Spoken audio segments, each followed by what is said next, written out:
Ok, bienvenue Bishop Longo. Et est-ce que est-ce qu'il serait possible pour vous en quelques mots de nous dire qui vous êtes, d'où est-ce que vous êtes venu et qu'est-ce qui vous amène au Kenya? Amen. Amen. Gloire à Dieu, mon frère. Oui, je suis l'évêque Jacques Junior Longo du Cameroun. Et je suis venu au Kenya maintenant à cause du grand réveil que le Seigneur a initié dans cette nation. Un réveil qui va maintenant depuis quelques années et qui a été initié par le Seigneur au travers de son plus puissant prophète ou de ses deux plus puissants prophètes qui sont maintenant là en train de préparer l'Église pour la glorieuse venue du Messie. En fait, j'ai été attiré vers ce message lorsqu'en 2014, le prophète Dr David Oro est arrivé au Cameroun et qu'il a parlé à l'Église, nous parlant de l'état de l'Église dans notre nation, que tout le monde connaît bien au Cameroun. L'Église est maintenant un lieu de commerce où on vend tout, les pasteurs vendent tout, du riz, des pommes, de l'huile, en mentant au peuple qu'il y aura une bénédiction derrière. Alors l'homme de Dieu est arrivé et il a détaillé l'état de l'Église, l'état de péché sexuel dans lequel l'Église se trouve, l'état de mensonges, les fausses doctrines et tout ce qu'il y avait à détailler, les faux apôtres et les faux prophètes dans l'Église.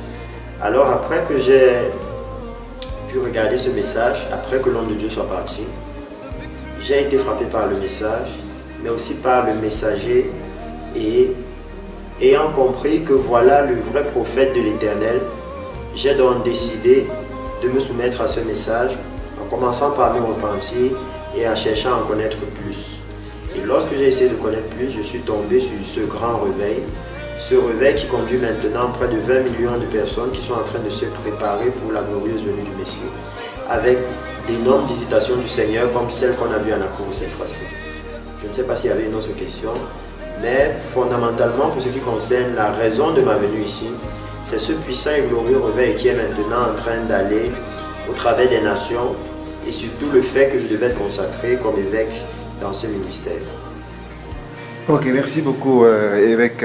Alors oui, vous avez souligné beaucoup de choses, vous avez souligné le fait qu'il y a un homme de Dieu, il a parlé du réveil, vous avez parlé des faux prophètes, vous avez parlé effectivement de votre consécration comme évêque. Il y a beaucoup de choses qu'on va aborder, mais une chose principale, parce qu'aujourd'hui l'état de l'Église nous fait voir que et beaucoup de chrétiens nous le disent effectivement que interprètent un peu, on va dire, les Écritures en disant c'est écrit que dans le dernier temps ils viendront des faux messagers. Et aujourd'hui dans l'Église il y a déjà des faux messagers, des faux serviteurs de Dieu. Et vous l'avez souligné vous-même. Qu'est-ce qui vous fait croire que celui-ci n'est pas un de ces nombreux faux prophètes qui sont dans l'Église? C'est une question très intéressante. Effectivement, la meilleure façon de reconnaître quel est celui que le Seigneur envoie, c'est uniquement par les Écritures. La Bible nous dit dans le livre d'Hébreux que Dieu soutient toutes choses par sa parole. Alors lorsque quelqu'un va venir vers l'Église et va dire qu'il est prophète, les Écritures nous donnent les bases.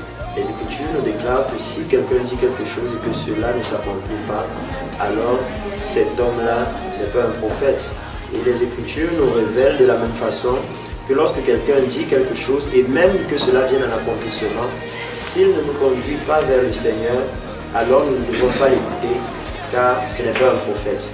Nous savons actuellement que le Messie revient, ce qui signifie que tout prophète qui peut venir vers l'Église maintenant doit préparer l'Église à la glorieuse rencontre avec le Messie. C'est pourquoi actuellement nous pouvons voir que ce prophète, le docteur David Oro, est en train d'annoncer à toutes les nations la repentance. Il est en train d'annoncer à toutes les nations la glorieuse venue du Messie, qui est le message dont le Messie a parlé dans les Écritures. Et nous devons aussi savoir actuellement que bien que le Messie annonce dans Matthieu chapitre 24 qu'il y aura beaucoup de faux prophètes, il nous annonce aussi dans Matthieu chapitre 25 qu'il y a une voix qui va venir pour préparer l'Église pour la glorieuse venue du Messie. Et nous savons que lorsque le Messie est venu mourir à la croix pour nous, il a d'abord envoyé quelqu'un, le Seigneur a envoyé quelqu'un préparer la venue du Messie en la personne de Jean-Baptiste. C'est pourquoi maintenant encore le Seigneur a accompli sa parole et il a envoyé son plus puissant prophète, le docteur David Oro. Il a envoyé même les deux témoins du livre d'Apocalypse qui sont maintenant en train de rendre ministère au travers, et ce qui peut être confirmé au travers des visitations que nous voyons autour du prophète du Seigneur.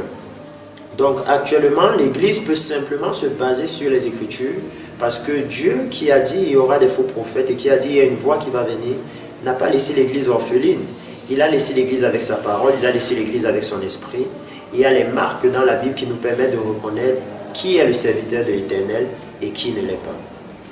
Ok, merci, parce que vous avez souligné un point, Michel, excusez-moi, Michel, vous avez souligné un point sur lequel je voudrais revenir. Vous avez parlé du fait que l'homme de Dieu, il prêche la repentance. Mais beaucoup pourraient faire une objection en disant, mais attention, la repentance, nous l'avons déjà fait en tant que chrétiens, parce que voilà, c'est l'étape de base. Pour devenir un enfant de Dieu, il faut être chrétien pour être nouveau. Donc il voulait vous dire simplement, mais la repentance, on l'a déjà fait, on la connaît. Pourquoi est-ce qu'en ce moment-ci, on doit encore parler de repentance? Effectivement, et ça nous renvoie encore à la présence de ce serviteur, parce que la Bible déclare dans le livre de Matthieu, chapitre 25, que les 10 vierges vont s'endormir. Nous savons que les 10 vierges représentent l'Église. Ça veut dire que l'Église, à un moment, va s'endormir, l'Église, à un moment, va tomber dans le péché, l'Église, à un moment, va oublier ce qui concerne la venue du Messie. Et c'est le besoin qui se présente donc, que le Seigneur envoie un messager, parce qu'il a toujours agi de cette façon. Même avec Israël, son peuple, chaque fois que Israël se détournait du Seigneur, Dieu leur envoyait un prophète pour pouvoir les ramener dans la voie. Dans le livre des Juges, par exemple, chaque fois l'Éternel suscitait un juge pour pouvoir ramener son peuple. Et actuellement, lorsque nous voyons l'état de l'Église, nous comprenons qu'il y a un besoin de repentance, parce que l'Église maintenant vit dans l'immoralité sexuelle, l'Église maintenant tolère toute forme de péché, est remplie de fausses doctrines, spécialement l'Église au Cameroun, dans une église qui est remplie de confusion, de mensonges, remplie de divisions, remplie de haine et surtout remplie de commerce dans l'église. Ce qui sont des choses dont Jésus a clairement parlé en appelant ces choses, en désignant ces choses comme étant un péché. Donc c'est très important maintenant de savoir que nous sommes en train de vivre une époque formidable, une époque que la Bible a annoncée, où Élie, le prophète de l'Éternel, est là en train de rendre ministère, où Moïse, le prophète de l'Éternel, est là. Parce que la Bible nous fait savoir que dans les Écritures, c'est seulement Moïse qui pouvait appeler la nuée de Dieu. C'est Élie qui pouvait faire descendre le feu du ciel. Et ces choses sont en train de s'accomplir devant l'Église. Le serviteur du Seigneur est maintenant là en train de préparer l'Église pour la venue du Messie. Et les Écritures nous font très bien savoir que c'est seulement à la voix de ce serviteur que l'Église peut se réveiller. Donc nous pouvons nous rendre compte que maintenant, il y a une voix qui annonce la repentance dans le monde entier. Et l'Église a besoin en ce moment de connaître le standard du Seigneur. Par exemple, lorsque Jean-Baptiste est venu, la Bible nous dit Jean-Baptiste est venu dans le livre de Jean chapitre 1. Il est venu pour rendre témoignage à la lumière. Ça veut dire si quelqu'un voulait savoir à quoi ressemble la lumière du Seigneur, si quelqu'un voulait connaître le standard de la lumière du Seigneur, il devait se référer à Jean-Baptiste. Et en ce moment aussi, l'Église a besoin de connaître quel est le standard du Seigneur pour entrer dans le royaume des cieux. Et étant donné que cette entrée dans le royaume des cieux est un événement important, le Seigneur a donc envoyé ces deux puissants prophètes afin de préparer l'Église en enseignant à l'Église le standard de la sainteté que le Seigneur demande, le standard de la justice, le standard de la droiture, qui sont les éléments qui vont nous permettre d'entrer dans le royaume des cieux. Ok, merci. Et donc, vous avez souligné un autre aspect important, à savoir le réveil. Vous savez, beaucoup dans les églises parlent du réveil, parce que parfois on voit qu'il y a des églises qui ont peu de membres, il y en a qui ont plusieurs membres, et certains, voilà, ils parlent du réveil dans l'église. Qu'est-ce qui fait en sorte que vous qualifiez le réveil de cet homme de Dieu comme étant différent de ce que professent d'autres serviteurs de Dieu? Effectivement, ça c'est quelque chose d'important, parce que le problème toujours de l'Église à ce niveau, c'est de regarder le standard biblique. Lorsque nous voyons le réveil, le premier réveil de l'Église, dans le livre de Actes des Apôtres, Actes chapitre 2, ce fut un réveil de sainteté, un réveil de repentance. À la prédication de Pierre, 3000 hommes se sont repentis. Et nous pouvons voir effectivement qu'au cours des différents meetings conduits par le plus puissant prophète du Seigneur, alors il y a plusieurs personnes qui se repentent. Les gens donnent leur vie au Seigneur parce qu'ils entendent un message qui peut venir et qui peut clairement juger les sentiments de nos cœurs, qui peuvent clairement mettre en nu nos péchés afin que nous puissions nous réconcilier avec le Père. Nous pouvons voir les différentes visitations qui ont lieu lors des réunions qui sont conduites par l'homme de Dieu.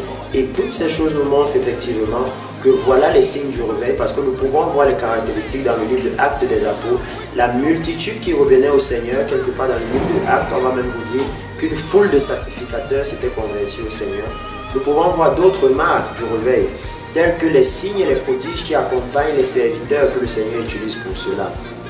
Et nous pouvons voir l'ampleur de ces signes actuellement avec l'homme de Dieu, comme actuellement en Nakuru, pendant ces 3 jours de service où la nuée de Dieu a visité l'église, un nombre énorme de paralytiques se sont levés, ont marché, des sourds ont entendu, des muets. Et toutes ces choses-là se sont passées au vu, au su de tous. Et en plus de ce fait, nous pouvons noter que dans l'Église, dans ce ministère ici au Kenya, le ministère de repentance et sainteté, l'Église sait que régulièrement, il y a des cas, il y a des miracles qui se produisent sur un simple décret ou une simple parole des plus puissants prophètes du Seigneur. Donc nous pouvons voir que ici, dans ce qui se passe dans cette nation, les marques du réveil sont claires. Toute la nation est influencée par la présence d'un seul homme de Dieu, par la présence d'un prophète qui est en train de préparer l'Église pour la venue du Messie. Ok, merci. Vous allez encore souligner 2 points importants, à savoir les guérisons et aussi à parler précisément concernant les manifestations qui ont lieu donc durant la rencontre. Mais beaucoup de personnes pourront dire effectivement, parce que dans l'état de l'Église aujourd'hui, on voit qu'il y a beaucoup de miracles qui s'avèrent effectivement faux. Donc comment est-ce que vous pourrez facilement distinguer que là, ce sont les vrais miracles de Dieu et non pas les faux comme ils sont habitués à en voir un peu partout. Et deuxièmement, vous avez parlé effectivement que durant la conférence, il y a la nuée, il y a le feu. Est-ce que vous pouvez être plus précis, un peu décrire un peu en détail ce que vous avez pu voir en fait durant ces jours de guérison ici à Nakuru, au Kenya? Effectivement, premièrement, la Bible nous donne les caractéristiques de toutes choses. Et nous pouvons voir dans cette nation que lors des différents miracles qui ont eu lieu, des guérisons et autres, plusieurs personnes peuvent sortir, peuvent venir des rues et rendre témoignage de ce qu'ils ont vu, rendre témoignage de ce qu'ils connaissent de la personne qui a été guérie. Mais très spécifiquement dans ce ministère, lorsque quelqu'un arrive avec un cas de maladie par exemple, il est enregistré, il est suivi par des docteurs, des médecins qui sont accrédités par l'État, des médecins qui vont venir et qui vont s'enquérir de sa situation, qui vont l'enregistrer. Parfois même certains viennent avec leurs dossiers médicaux et après qu'ils aient reçu leur guérison, pour certains ils peuvent repartir vers leurs médecins qui vont confirmer. Pour d'autres, comme souvent les cas de paralysie, ce sont des cas qui peuvent passer et qui peuvent avoir lieu au vu, au su de tout le monde. Nous pouvons voir les estropiés se lever, les aveugles commencer à voir, et ce sont des choses qui se passent au vu, au su de tout le monde.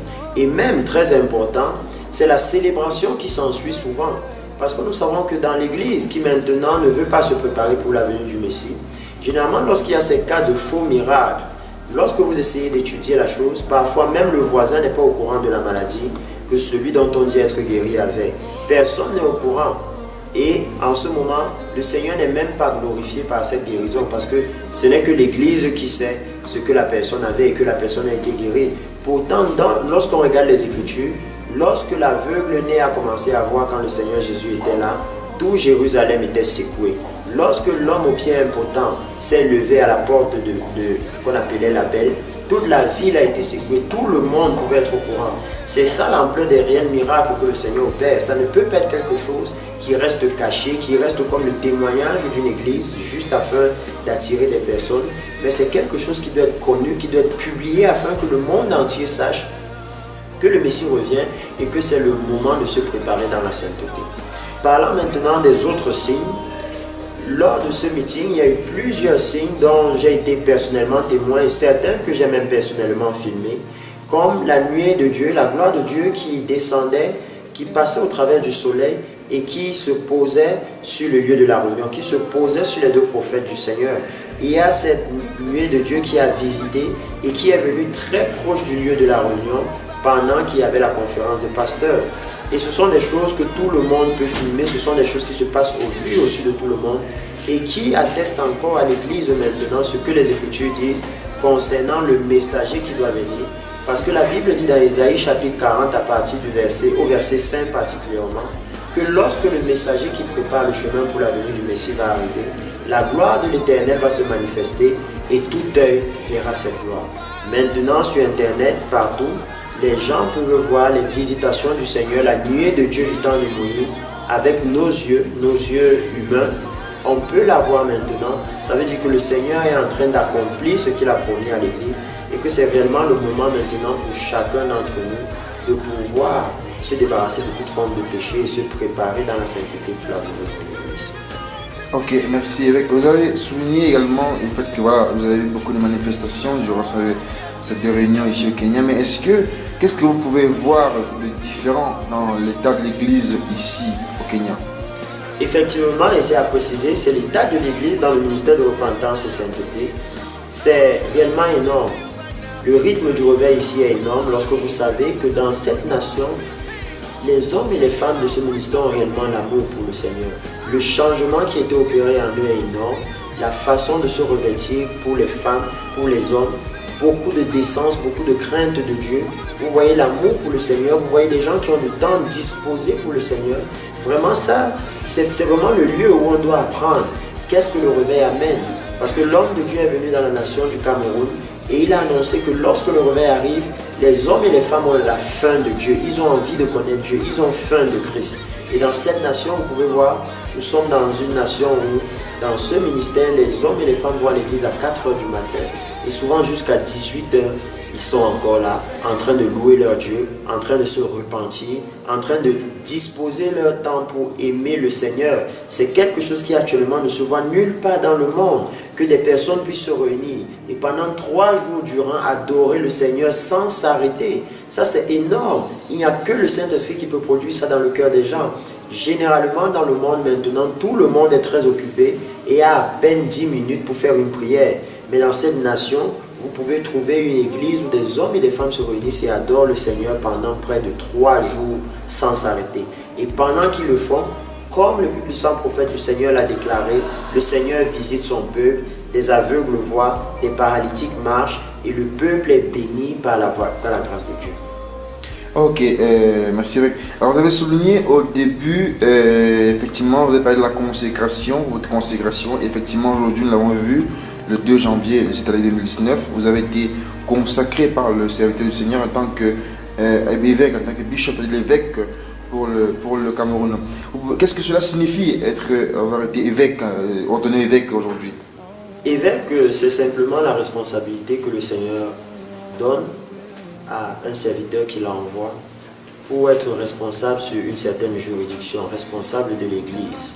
Et particulièrement dans ce ministère, cela donne à ceux qui sont passés par ce processus, par cette consécration, d'être ceux-là maintenant qui, dans la juridiction qui leur a été donnée par le Seigneur, vont notamment préparer l'Église pour la venue du Messie, aller annoncer le message du Seigneur et s'assurer de la préparation de ceux-là qui viennent, de ceux-là qui veulent connaître le Seigneur, s'assurer que les brebis du Seigneur sont bien nourries. Donc, cette cérémonie de consécration marque en réalité une nouvelle étape dans la vie chrétienne, ce qui est une étape de responsabilité autre que celle d'un pasteur, parce qu'un évêque a des responsabilités un peu plus élevées. Un évêque a pour responsabilité même d'aider certains pasteurs dans leur tâche, de les diriger, même de susciter des pasteurs. Et c'est toutes ces choses qui actuellement, toutes ces responsabilités qui actuellement m'ont été conférées par l'homme de Dieu, par les 2 prophètes qui se tiennent devant le Seigneur de toute la terre, afin de pouvoir conduire la nation du Cameroun vers la voie du réveil et vers la voie de la préparation pour la glorieuse venue du Messie.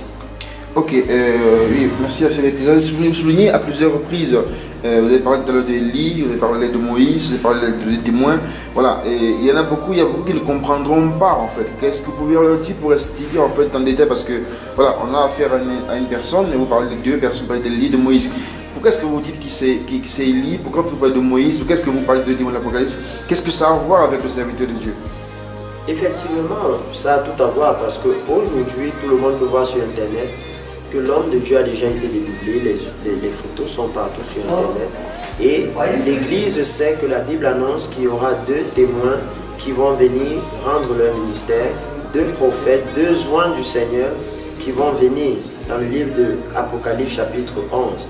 Et la Bible nous décrit ces témoins, non en nous donnant leur couleur de peau, non en nous donnant leur nom, non en nous disant à quoi ils vont ressembler physiquement, mais en nous disant ce qu'ils seront capables de faire. Et c'est la raison pour laquelle lorsque en ce moment, en 2019, nous voyons qu'il y a quelqu'un qui est en train d'accomplir les signes et les prodiges que ces prophètes doivent accomplir, c'est important pour l'Église de prendre un moment et de s'arrêter et de se demander, mais qui est cette personne? Et aujourd'hui, nous voyons que ces prophètes sont en train d'être manifestés parce que l'homme de Dieu a été dédoublé et il a lui-même commencé à annoncer cela à l'Église. Lorsque dans une prophétie, il a précisé que celui qui était venu lui donner le message lui ressemblait exactement. Ça veut dire que maintenant l'Église est sous une autre autorité. L'Église est sous l'autorité du Seigneur lui-même qui est en train de visiter son peuple au travers de ses deux plus puissants prophètes. Et c'est le moment pour nous de simplement être biblique et de croire simplement à ce que les Écritures disent. Parce que les marques de ces prophètes sont dans la Bible. Nous voyons que l'homme de Dieu a aujourd'hui la capacité d'ouvrir les cieux sur une nation, comme cela se fait au Kenya. Parce que même dans la dernière réunion à laquelle nous avons assisté, l'homme de Dieu a prophétisé qu'il y a la pluie qui allait tomber du ciel, la pluie du Saint-Esprit, et cela s'est accompli. Il y a quelques mois à Lima au Pérou, l'homme de Dieu a annoncé que les cieux allaient s'ouvrir et qu'une grande pluie allait tomber. Cela s'est accompli et puis avant cette pluie, ou mieux plutôt, avant cette pluie, des cristaux et une fine poudre ou une fine poussière plutôt, une fine poussière d'or est tombée du ciel et les gens ont pu recueillir ces choses. Nous avons vu l'homme de Dieu annoncer à Nakuru en 2016 appeler le feu du ciel et ce feu est descendu. Nous l'avons vu opérer plusieurs signes qui sont les signes dont la Bible parle concernant les deux témoins du livre d'Apocalypse. Donc c'est le moment pour nous précieux saints qui regardez cette vidéo de simplement être biblique et de nous soumettre pleinement à la parole de Dieu. Ok, en conclusion, pouvez-vous nous dire un peu à la communauté francophone, en fait, à tous ces pasteurs qui, de partout dans le monde, vous écoutent, et à tous ces frères en Christ, ces sœurs en Christ, voilà, le corps de Christ dans le monde de la francophonie, qu'est-ce que vous sentez de leur porter après ces 3 jours que vous avez passés au Kenya, et en particulier au Cameroun, vous qui effectivement été récemment ordonné évêque? Effectivement, ce que je peux dire aux pasteurs de la francophonie, c'est que maintenant il y a quelqu'un qui est en train de préparer l'église pour la venue du Messie. Il n'y a personne qui va à l'église tous les dimanches ou même seulement parfois quelque temps qui a le désir d'aller en enfer. Maintenant le Seigneur a donné l'opportunité à l'église de se préparer pour sa venue parce qu'il a accompli sa promesse. La promesse qu'il a faite dans Ésaïe chapitre 40, la promesse qu'il a faite dans Malachie chapitre 3, Malachie chapitre 4, lorsque dans Malachie chapitre 3, il dit « Voici, j'enverrai mon messager devant toi, il préparera ton chemin. » Dans Malachie chapitre 4, au verset 5, si je ne me trompe pas, le Seigneur fait savoir « Voici, j'enverrai Élie le prophète, qui ramènera les cœurs des pères vers les enfants et les cœurs des enfants vers les pères. » Et nous savons que même lorsqu'un enfant a fauté à la maison envers son père, la seule façon de ramener le cœur de son père vers lui, c'est d'amener cet enfant à demander pardon à son père. Ça veut dire c'est d'amener l'église à la repentance. C'est la seule façon de ramener l'église devant le Seigneur et de faire en sorte que cette église ait la faveur de Dieu. Donc nous pouvons comprendre que dans Malachie, il est question d'un serviteur qui va venir annoncer la repentance. Et la Bible nous précise bien que ce serviteur viendra avant le jour effroyable du Seigneur. Nous savons, précieux frères et sœurs qui regardaient ce message, précieux pasteurs, que la première venue du Messie n'était pas un jour effroyable pour nous. C'était plutôt un jour qu'aujourd'hui nous devons commémorer, même avec une certaine joie, parce qu'il est venu pour mourir à la croix pour nos péchés, il est venu pour porter nos fautes. Mais la Bible nous enseigne que lorsqu'il revient maintenant, il revient pour juger et pour donner à chacun en accord avec ses œuvres. Ça veut dire que ce sera un jour effroyable pour ceux-là qui n'auront pas accompli les œuvres du Seigneur, pour ceux qui auront rejeté le message de la repentance, pour ceux qui auront rejeté le message de la sainteté, pour ceux qui auront rejeté les instructions du Seigneur à cette heure. Et le Seigneur lui-même a confirmé la venue de ce messager dans Matthieu chapitre 25, lorsqu'il a annoncé, dans Matthieu chapitre 25 au verset 6, il a déclaré « Une voix cria, voici l'époux, allez à sa rencontre. » La Bible nous précise que quelqu'un va venir préparer l'église et la Bible nous annonce bien que le message de cette personne va concerner les noces de l'agneau.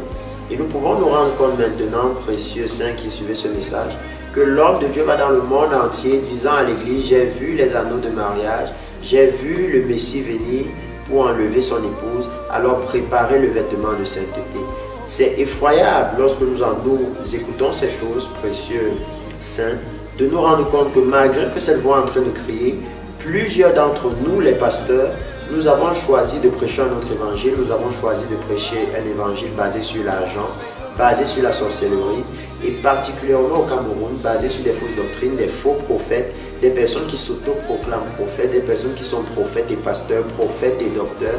Nous avons choisi réellement dans la nation du Cameroun de corrompre complètement l'évangile, parce que nous sommes dans une nation là où 90%, voire 99% même de la prêtrise sont des prêtres qui ont acheté des diplômes théologiques. Ça veut dire que l'église est maintenant conduite par la main humaine. Parce que l'Église est conduite par des pasteurs, par des faux prophètes et des faux apôtres qui ont acquis des diplômes, qui ont fait d'eux des apôtres et des prophètes. L'Église n'est pas en train d'être conduite par le Seigneur, surtout que dans la nation du Cameroun actuellement, on ne voit pas le travail d'un pasteur ou d'un prophète, on ne voit pas le travail d'un apôtre, ou d'un prophète, on ne voit pas les signes glorieux qui accompagnaient ce serviteur dans la Bible. Mais on voit plutôt une église dans la déchéance, on voit plutôt une église dans l'injustice, dans le péché, dans l'immoralité, et où aucun de ces serviteurs qui est censé avoir une notion particulière pour préparer l'église, pour enseigner la justice et la sainteté à l'église, aucun de ces soi-disant apôtres ou prophètes n'est capable de se lever et d'appeler la nation à la repentance, n'est capable de se lever et de préparer l'église pour la venue du Messie. Nous sommes à un moment précieux, frères et sœurs qui écoutez ce message, précieux pasteur, où le message du Seigneur a été clair pour notre nation depuis 2014, c'est le message de la repentance. C'est que c'est le moment pour nous de nous lever, même avec le sac et la cendre, comme la Bible le déclare, nous pouvons nous lever et de convoquer la nation pour la repentance en tant que pasteur et de commencer nous-mêmes à pratiquer cela, à nous détourner des fausses doctrines, à nous appuyer uniquement sur la Bible pour comprendre qui est le Seigneur. Parce que maintenant, toute l'Église est en train de passer à côté des merveilles que le Seigneur est en train de faire, de la période que le Seigneur a promise à l'Église. C'est nous qui devons être en train de profiter de ce réveil. Mais malheureusement, l'Église au Cameroun, comme dans toute la francophonie, est dans l'apostasie à cause du péché. Parce que la Bible est claire et la Bible nous dit que ce sont vos péchés qui mettent une séparation entre Dieu et vous. Et cela nous est clair parce que la Bible nous révèle que dans le royaume de Dieu, il n'y a pas de nuit parce que Dieu lui-même est la lumière. Donc ça veut dire que c'est un royaume où on est constamment réveillé.